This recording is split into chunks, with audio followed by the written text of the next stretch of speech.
Guillaume Lacroix, c'est à votre tour d'entrer sur scène. Vous êtes la tête de liste d'Europe Territoire Écologie qui rassemble 6 formations politiques de centre-gauche qui défendent une Europe fédérale. Je vous en prie, installez-vous. Salia, Nicolas, c'est à vous. Guillaume Lacroix, votre liste rassemble plusieurs formations politiques, notamment le parti radical de gauche que vous dirigez, mais aussi le parti Volt qui existe dans d'autres pays européens et qui veut une Europe fédérale avec un Premier ministre européen, un gouvernement européen, et vous ne voulez plus de président de la République. Ça veut dire qu'avec vous, on n'aurait plus d'élection pour notre chef de l'État. Alors je ne sais pas où vous avez lu ça dans le projet d'Europe Territoire Écologie, mais je pense que, comme beaucoup d'entre vous ici, vous découvrez notre liste, ce qui vous a d'ailleurs permis de m'appeler autrement que par mon nom, ce qui prouve peut-être que vous ne m'invitez pas assez. Vous dire honnêtement, aujourd'hui c'est un rassemblement à la fois effectivement de femmes et d'hommes de gauche, de centre-gauche, qui sont ancrés dans les territoires, parce que le rassemblement c'est les régionalistes, c'est aussi effectivement le parti Volt, c'est aussi des sociodémocrates venus de la Convention de Bernard Cazeneuve, c'est le parti radical de gauche, le plus vieux parti de France, en tout cas son émanation, qui a fondé la République laïque en France. Notre projet, c'est une Europe qui protège. Notre projet, c'est une Europe qui parle du quotidien. C'est une Europe qui parle de la problématique des médicaments dans les pharmacies avant de commencer à poser des questions institutionnelles qui n'intéressent personne. Ça compte quand même, Guillaume Lacroix, parce que quand vous dites on veut un gouvernement européen, qu'est-ce qu'on fait des instances nationales? Notre projet, c'est de dire aujourd'hui un des grands problèmes, c'est la déconnexion entre les peuples et les institutions européennes. Aujourd'hui, vous êtes dans un débat dans lequel 55% des Français pensent qu'ils vont s'abstenir, dans lequel une part non négligeable, près de 40%, s'apprête à voter pour une solution de repli identitaire, de repli nationaliste. Qu'est-ce que ça raconte? Ça raconte que nous ne parlons pas des sujets dont parlent les gens. Et ça raconte que quand on parle d'Europe, les Françaises et les Français, que je côtoie tous les jours, et pas seulement pour cette élection, sentent qu'il y a un vrai éloignement, une vraie différence entre ce qu'ils voudraient et ce qui se passe. Ce que nous proposons, nous, avant de proposer des modifications institutionnelles ou des modifications de traités, ce que nous proposons, nous, c'est de travailler sur des solutions concrètes qui, effectivement, permettront de renforcer l'Europe et permettront, à terme, d'avoir une vision démocratique et politique de l'Union européenne qui ne soit pas hors sol, stratosphérique, par rapport à ce que nos concitoyens attendent. Alors justement, Guillaume Lacroix, on rentre dans le détail de vos propositions. Vous voulez un revenu de base européen qui serait financé notamment par la lutte contre la fraude à la TVA, c'est 50 milliards d'euros. C'est quoi ce revenu de base européen? Ça concerne qui? Ça serait combien? C'est un mécanisme de compensation. En gros, c'est de se dire, on se met d'accord au niveau de l'Union européenne sur un revenu de base, c'est-à-dire un revenu minimum, mais on peut pas l'appeler salaire minimum, un revenu de base minimum, qui fait que si vous ne l'atteignez pas, il y a une compensation qui est faite pour que chacune et chacun, en gros en Europe, vive avec 500 euros pour faire clair. Mais si attendez, là vous dites 500 euros, c'est un montant que vous dites au hasard, parce que non. Si on... Non Parce que vous savez que les salaires moyens d'un pays à un autre, parmi les 27, ça change radicalement. C'est pour ça que je ne vous parle pas. Ça peut être 200 euros en Estonie et 1300 euros en France. C'est pour ça que je ne vous parle pas d'un salaire minimum, madame. Vous avez parfaitement raison. Il n'y a pas de salaire minimum possible aujourd'hui. D'ailleurs, on ne l'a pas proposé parce que ça sert à rien de raconter des choses qu'on ne peut pas faire en l'état. La question aujourd'hui en Europe, c'est d'avoir un minimum vital, c'est-à-dire un revenu minimum, un revenu de base, qui vous permette d'avoir de quoi vivre et surtout d'éviter qu'on se retrouve dans des situations où le dumping social s'accroît. Moi, ce que je veux vous dire surtout, c'est que l'Europe, elle parle pas de pouvoir d'achat. Et que c'est ça le fond du problème. Aujourd'hui, l'Europe, elle est complètement éloignée de ces problématiques qui pourtant sont celles de nos concitoyens tous les jours. Elle parle pas de logement. Nous, on en parle. Il y a une crise du logement historique. Il y a une incapacité à se loger aujourd'hui dans les métropoles, dans les zones touristiques. Personne n'en parle au niveau européen. Parce que c'est la compétence des États, Guillaume Lacroix. Pardon, je reste sur votre idée de revenu de base européen. Qui va payer en fait le complément parce qu'on l'a dit, la fraude à la TVA c'est 50 milliards d'euros. Si on divise par le nombre d'Européens, ça va faire 9 euros par mois. C'est-à-dire qu'il va falloir beaucoup compenser pour atteindre les 500 euros. D'abord, vous n'êtes pas tous, et ni vous ni moi, madame, ne sommes soumis aux besoins d'un revenu de base. Alors ça va concerner qui? On est d'accord. Je vous l'ai dit, c'est ceux qui gagnent moins de 500 euros dans leur activité qu'on compense. C'est-à-dire qui arrivent à 500 euros. C'est un minimum vital. Si vous voulez l'appeler autrement, c'est pas un salaire. Donc l'idée, c'est une forme de RSA européen. C'est pas un RSA, parce que le RSA, c'est l'idée que vous ne pourrez pas être en activité. Le revenu de base, c'est que vous pouvez avoir un salaire, par exemple, à 200 euros, et on vous compense pour être à 500 euros minimum pour tout le monde en Europe. Ça n'est pas un minima social. C'est l'idée de dire il faut réduire aujourd'hui drastiquement le dumping social, qui est une des grandes problématiques, mais derrière le dumping social, on parle de la vie de femmes et d'hommes. On n'est pas en train de parler techniquement d'un sujet Donc ça concerne financier. que les gens qui ont un salaire inférieur à 500 euros. Ça veut dire qu'aujourd'hui, quand votre revenu est inférieur à 500 euros en Europe, C'est très peu de monde. Et d'ailleurs, le nombre de personnes peut différer selon les pays. en France, je ça va vous pas le concerner les confirme, Français. mais ce n'est pas un débat franco-français. D'accord, donc oui, donc ça concerne les Européens plus que les Français. C'est un projet européen. On parle toujours de revenus, vous voulez une convergence des salaires par le haut, mais comme je l'ai dit tout à l'heure, comment un smicard bulgare à 477 euros va rejoindre un smicard belge qui gagne 4 fois plus, à savoir 1994 euros. Mais c'est bien pour ça que pour l'instant, c'est le grand sujet. C'est bien pour ça que nous, on n'a pas proposé un salaire minimum, parce qu'on sait que ça n'aurait finalement aucune réalité. On peut toujours se faire plaisir. C'est un peu comme depuis ce matin, le concours Lépine, des taxes dont on ne verra jamais le jour. Vous savez, moi je suis d'une génération qui est née avec la taxe Tobin. Et on l'attend toujours. Vous savez, cette idée qu'on va taxer le capital. Moi, je crois que dans cette élection, le problème est qu'on ne parle que de choses qui sont irréalisables ou irréalistes. Et pardon, juste une dernière précision, il faut être en activité. Par exemple, les étudiants, le revenu de base, oui, c'est un revenu. D'accord, donc oui, les étudiants, les jeunes ne sont pas concernés. On n'est pas sur le revenu universel proposé par Benoît Hamon. Non. D'accord. Et qu'est-ce que vous répondez à ceux qui vont vous dire que c'est de l'assistanat? C'est-à-dire que quand vous êtes sur un revenu, je ne vois pas en quoi on parle d'assistanat. D'ailleurs, quand vous êtes dans les minima sociaux, moi je considère qu'on a le droit d'avoir un accident de la vie en général, ça peut arriver. Vous savez, moi je fais partie de cette génération dont l'un des parents est tombé au chômage. C'était quelqu'un qui avait mon père. Il avait travaillé à 14 ans. Ça peut arriver dans la vie d'avoir un accident de la vie. Si vous n'avez pas à un moment un filet de sécurité, c'est un problème. Mais là, je vous parle pas de minima sociaux, je vous parle de revenus de base. Alors, Guillaume Lacroix, il y a une autre idée de votre part qui est assez généreuse, qui s'adresse aux collégiens. Chaque collégien devrait passer un trimestre dans un autre pays. C'est dans votre programme, on l'a lu, mais comment on fait et qu'est-ce qu'on fait par exemple si les parents sont pas d'accord? La citoyenneté européenne, c'est un fondement aujourd'hui sur lequel nous devons travailler. Tout le monde parle de lutter contre l'extrême droite, tout le monde parle de lutter contre le sentiment de repli, tout le monde parle d'être dans une Europe qui se renforce, qui grandit, et personne ne veut voir que fondamentalement c'est là que ça se joue.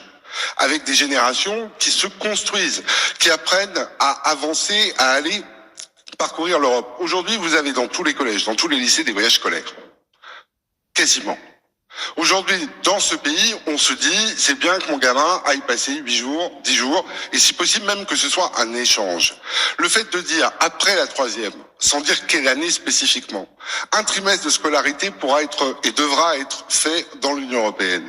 C'est fabriquer de la citoyenneté européenne. C'est fabriquer des gens qui arrêtent d'avoir peur du voisin. C'est fabriquer des générations qui comprendront qu'il y a aussi des choses à apprendre ailleurs. Et que c'est cela, si on veut construire l'Europe. Moi, je fais pas ce débat délirant de l'Europe qui se construit contre les gens par le haut. Je crois que tout démarre de la base. On comprend bien l'idée, mais comment on fait concrètement? Qui va loger ces jeunes-là? Qui va les nourrir? Qui va payer? Ça s'appelle les échanges, monsieur. Je suis sûr que vous avez des enfants. Je suis certain que vous en avez peut-être même qui sont allés dans une famille, dans un autre pays de l'Union européenne. Je suis pas sûr d'être en train de vous parler de quelque chose. Non, mais un trimestre pour les collégiens, ça c'est inédit. Et trimestre après pour la un collégien. troisième. Après la troisième, si vous avez lu le programme correctement. Vous disiez, Guillaume Lacroix, on a commencé cet entretien en parlant d'architecture européenne, vous disiez c'est annexe. Or, sur des sujets aussi sensibles que la défense, que la politique étrangère, on voit bien aujourd'hui que ça peut poser problème au niveau des 27. Tout le monde n'a pas la même position par rapport à la guerre en Ukraine, tout le monde n'a pas la même position au sein de l'Union européenne par rapport à ce qui se passe à Gaza. Vous proposez quoi? Vous proposez un ministre des Affaires étrangères pour tous les Européens? On propose effectivement d'avoir une diplomatie commune, il va bien falloir y venir. Les désordres du monde sont partout, aujourd'hui même aux portes de l'Europe.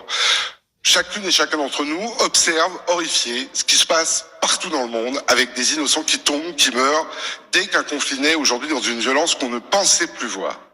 Et on a une Union européenne qui est censée être le premier continent mondial, la plus grande puissance, incapable de peser. Incapable même de parler d'une seule voix sur un conflit. Donc oui, il faut une diplomatie commune, et pour la défense, il faut qu'on parle aussi de vérité. On ne va pas faire demain matin une armée européenne. On ne saurait pas à qui la confier, on ne saurait pas dans quelle langue on lui parlerait, on lui donnerait des ordres. On n'est même pas foutu aujourd'hui d'acheter les mêmes armes. On n'est même pas foutu aujourd'hui d'acheter des armes fabriqués dans l'Union C'est européenne. pour ça que Donc, ce que vous nous, proposez semble utopiste en fait, parce que ne serait-ce que sur la nomination d'un ministre des Affaires étrangères, vous voyez bien les lignes qui sont différentes. On le voit sur le conflit au Proche-Orient. 11 pays européens ont reconnu l'État de Palestine. C'est pas le cas de la France aujourd'hui. Donc on va nommer par exemple un ministre des Affaires étrangères qui lui va annoncer la reconnaissance de l'État de Palestine. Si vous lisez le programme par le bon bout, on commence par un pilier européen de la défense dans l'OTAN. On est les seuls à le proposer. C'est prévu dans les statuts de l'OTAN depuis 96. Ça n'a jamais été mis en œuvre. C'est-à-dire que notre projet, je vous le redis, ça n'est pas j'arrive avec une vision utopique et idyllique par le haut. Tout notre projet, c'est l'inverse. Nous, on est les seuls qui commençons. Premier point du projet dont vous ne me parlez pas, c'est de mettre des médicaments dans les pharmacies. Ça, c'est un vrai sujet. Donc tout le monde me parle, moi, sur le terrain depuis 2 mois et demi. Personne ne vient me demander s'il y aura un ministre des Affaires étrangères. Parce que notre projet, nous l'avons... Dans ce contexte de guerre, Guillaume Lacroix. Oui, parce que nous avons construit notre projet en repartant de ce que les Français veulent entendre comme débat. Et sur la défense, nous disons, nous, un pilier européen de l'OTAN, parce qu'il faut se désolidariser clairement d'une mainmise américaine. 2, armement commun. 3, préférence communautaire pour l'armement dans l'Union européenne. Construisons les choses par la base. Arrêtons de vouloir inventer une Europe qui est purement fictive et dont on ne parle qu'au moment des élections européennes et qui ne voit jamais le jour dans les 5 ans qui suivent. Guillaume Lacroix, une question politique. Vous nous avez dit au début de cet entretien que c'était vous la vraie liste de centre-gauche social-démocrate et universaliste. Pourquoi vous n'avez pas fusionné avec celle de Raphaël Glucksmann? Mais moi, il y a quelques mois en arrière, j'ai été très clair. J'ai dit s'il y a une grande liste de rassemblement d'une gauche claire. Alors pour faire simple, une gauche claire, c'est quoi? C'est une gauche républicaine, laïque, universaliste, qui est clairement pro-européenne et qui ne veut pas travailler avec la France insoumise. Nous avons été, dès le début, la seule famille politique représentée au Parlement français qui a dit non à un accord avec la France insoumise. J'ai tendu cette main. Elle n'a pas été prise. Et je comprends pourquoi elle n'a pas été prise. Parce que depuis des semaines et des semaines, on assiste aux énièmes épisodes permanents des feux de l'amour de la NUPES qui se meurent, aux énièmes épisodes d'une gauche qui ne parle que de son nombril, jamais de la vie des gens, d'une gauche qui n'est jamais dans les territoires relégués, éloignés, où moi je suis seul depuis 2 mois et demi. Je peux vous dire qu'à Douai, qu'à Tourcoing, qu'à Montargis, que dans l'Aude, dans un village de pêcheurs, ils ne verront jamais une tête de liste de gauche. Que les têtes de liste de gauche dont vous parlez, celles qui agitent le débat médiatique, elles sont dans l'entre-soi des salles de meeting des métropoles. Eh bien moi, je n'y suis pas. Et je n'y suis pas parce que aujourd'hui, pour moi, l'urgence, ça n'est pas de me battre avec la gauche. J'ai des différences et je l'ai dit.